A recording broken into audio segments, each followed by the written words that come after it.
So here's something a little different for you guys.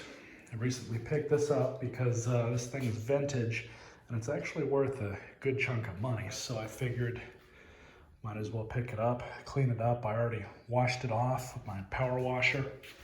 This is, there it is. It's a Wisper Cool. This thing is fairly old.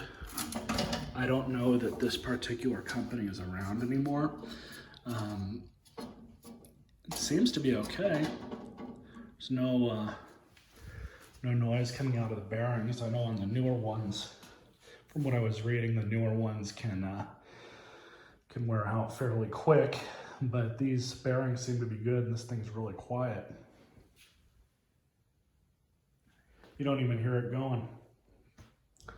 So I was gonna try this out for you guys. I know some of you are into this kind of stuff, and here's my vintage Home Master 12-inch oscillating fan. Turn this on.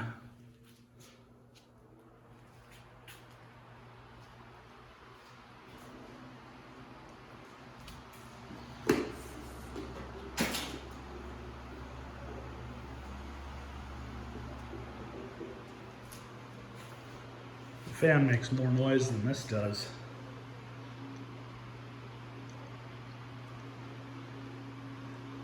When I was a kid, I always used to love to watch these things on people's roofs, just spinning away. They're really common around here.